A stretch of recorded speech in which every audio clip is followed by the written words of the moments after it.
इसी में बात करने के लिए मुझे ज्वाइन कर रहे हैं सीनियर सहाफ़ी तज्ज़ियाकार मुजीबुर रहमान शामी साहब। अस्सलाम वालेकुम, बहुत बहुत शुक्रिया शामी साहब आपका। शामी साहब, आज सियालकोट का जो ज़िमनी इलेक्शन हुआ है, तहरीक इंसाफ कह रही है कि कश्मीर के बाद सियालकोट ने भी नून लीग का बयानिया दफन कर दिया है। आपको भी पता है 2018 के इलेक्शन में ये सीट नून लीग ने अपने नाम की थी। अब पीटीआई का वोट बड़ा है शामी साहब, पीटीआई ने उस वक्त वोट लिया था 40,575, आज पीटीआई का वोट है तकरीबन 60,000। आपको क्या लगता है, नून लीग तो ऑपोजिशन तो हमेशा तनकीद करती है कि इन्होंने कोई कारकर्दगी नहीं दिखाई है, लोगों का इन पर एतमाद नहीं रहा, इन्होंने लोगों के लिए कुछ नहीं किया, तो ये किस चीज की तरफ इशारा है पीटीआई का वोट बढ़ना शामी साहब? देखिए, सियासत कहीं मुंजमद नहीं होती। ये कोई लोहे की तरह खड़ी नहीं रहती। ये तो बर्फ और पानी का मामला है। पानी कभी बर्फ बन जाता है, बर्फ कभी पानी बन जाती है। और जाहिर है कि पीटीआई ने मेहनत की है, अच्छा उम्मीदवार चुना है, उसके पास वसाइल भी थे और जोशो खरोश से काम किया है और उनको कामयाबी मिल गई है। और 40,000 वोट तो पीटीआई ने यहाँ से लिए थे। हाँ। और चंद वोटों का ही फर्क होता है ना, चंद हजार वोटों से फतह और शिकस्त का फैसला होता है जी। कोई ऐसा तो नहीं होता कि एक के पास 0 हो और एक के पास हजारों आ जाए। तो 10,000 12,000 वोटों का फासला था, वो उन्होंने तय कर लिया और जीत गए, तो इसकी दाद देनी चाहिए उनको। सही। कश्मीर के इलेक्शन में नून लीग की हार, एक तो ये तो एक हकीकत है जो सबको पता है कि मरकज में ज़ाहिर है जो हुकूमत जो पार्टी होती है वही जीबी में और आज़ाद कश्मीर में हुकूमत बनाती है।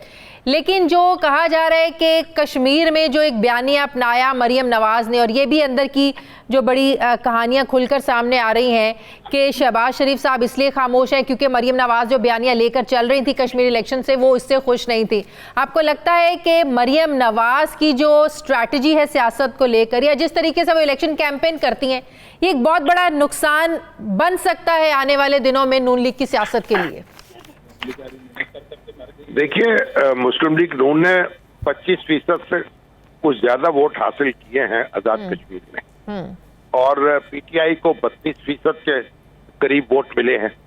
तो कोई वोट तो भारत मुस्लिम लीग नून ने भी लिए हैं और उसकी एक अपनी ताकत भी मौजूद है, लेकिन नशिस्तें उसे कम मिली हैं। और पीपल्स पार्टी ने वोट भी कम लिए हैं, लेकिन सीटें जो है मुस्लिम लीग नून से बढ़ गई हैं। तो ये बात भी हमें मद्देनजर रखनी चाहिए।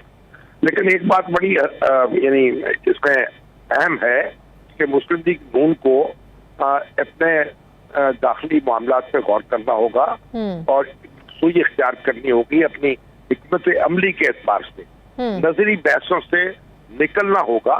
देखिए, जो प्रैक्टिकल पॉलिटिक्स है वो नजरी बहस है, उसको मुतय्यन नहीं करती। तो अगर आप नजरी बहसों में उलझ के रह जाए तो फिर जमीनी हकायक जो है बाज़ औक़ात उनसे सर्वे नजर कर देते हैं और उसका खमियाजा आपको भुगतना पड़ता है। तो मुस्लिम लीग नून के लिए भी वक्त आ गया है तो सारे मामलात पर गौर करे और अपने इन सारे मामलात पर गौर करके एक पेज पे तभी इकट्ठा हुआ जा सकता है जब चचा और भतीजी एक पेज पर हों। तो ये तो आपको ये तो कहीं से नहीं लग रहा कि शहबाज शरीफ साहब की तर्ज सियासत और है, मरियम नवाज साहबा की सोच और है। वो अच्छा क्राउड तो इकट्ठा कर लेती हैं, बड़े बड़े जलसे करने में कामयाब हो जाती हैं, लेकिन एंड द रिजल्ट जब हम देखते हैं तो वो वोट की सूरत में, अच्छे वोट की सूरत में नहीं निकलता। देखिए, हजूम की भी जरूरत होती है, लोगों का इज्तिमा होगा तो आपको आपकी ताकत का इज़हार होगा ना। हाँ। तो मरियम नवाज की अपनी कॉन्ट्रीब्यूशन है, लेकिन जो हिकमत अमली के एतबार से और जो काम तंजीमी तौर पर करना चाहिए उसकी अपनी अहमियत है। आप ये जो यानी सियासत जो है वो सिर्फ इस तरह नजरियात के सहारे तो नहीं चलती। यानी नजरियात भी आप सिर्फ यानी आप ये कहें कि आप उन बहसों में उलझे रहे, तो बहसों से ऊपर उठ के आपको देखना चाहिए कि आप परफॉर्मेंस क्या दिखा रहे हैं, लोगों को अपनी तरफ क्या अट्रैक्ट कर रहे हैं, लोग आपसे क्या तवक्को कायम करें। और मुस्लिम लीग नून ने जो पिछला इलेक्शन जीता था उसमें ये बात कही जा रही थी कि जो पंजाब की हुकूमत है उसकी परफॉर्मेंस का बड़ा दखल था, और जो परफॉर्मेंस है हुकूमत की उसकी तरफ भी तवज्जो देनी चाहिए। सही। और अगर उसको मौजू बनाया जाए तो जो मौजूदा हुकूमत की परफॉर्मेंस है उसमें बहुत कुछ बड़े सवालात उठते हैं। बिल्कुल आप ठीक कह रहे हैं, लेकिन दूसरी तरफ हकीकत यह है कि सिवाय सिंध के तहरीक इंसाफ पूरे मुल्क की जमात बन गई है शामी साहब। अब उनका फोकस है सिंध की तरफ, सिंध के लिए बड़ी प्लानिंग हो रही है अगले इलेक्शंस के लिए। तो ये सवाल है मेरा आपसे कि क्या तहरीक इंसाफ, इमरान खान अपने तर्ज सियासत से पीपल्स पार्टी का वोट तोड़कर सिंध के अवाम को अपनी तरफ मतवज्जे करने में कामयाब हो सकते हैं? देखिए, इमरान खान साहब की बड़ी लंबी स्ट्रगल है।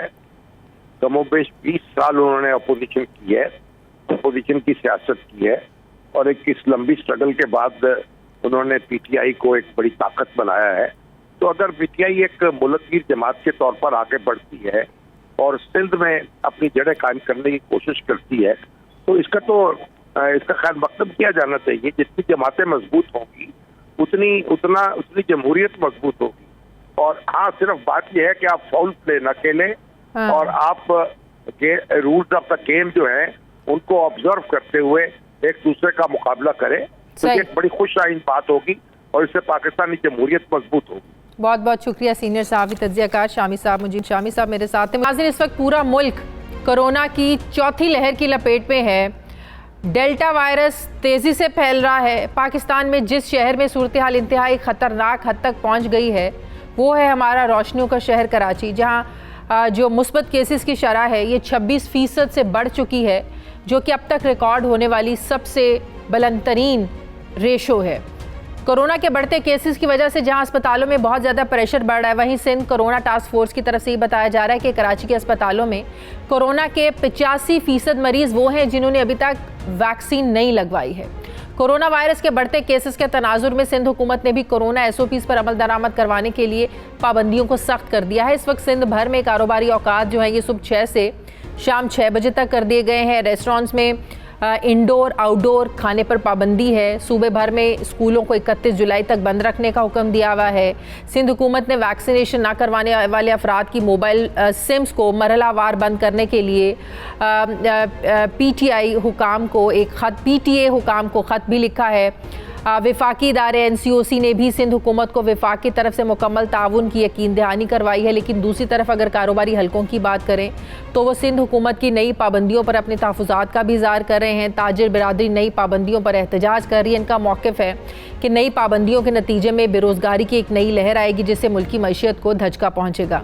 एक तरफ जहाँ सिंध हुकूमत कोरोना के नए SOPs पर अमल दरामद करवाने के लिए मुतहरिक नज़र आ रही है, वहीं वज़ीर आला सिंध सैयद मुराद अली शाह ने आम इंतखाबात से पहले बल्दियाती इंतखाबात करवाने का ऐलान किया है। वज़ीर आला सिंध के मुताबिक बल्दियाती इंतखाबात इस तरह करवाए जाएंगे इस वक्त जबकि सिंध में कोरोना को लेकर इमरजेंसी की सूरत हाल है। वज़ीर आला सिंध कारोबार तो बंद कर रहे हैं, लेकिन इलेक्शन की गहमा गहमी की भी बात कर रहे हैं और उनके सियासी नाकदीन का मानना है कि कोरोना के नाम पर सिंध हुकूमत कारोबारी शख्सियात को ब्लैकमेल करते आए हैं।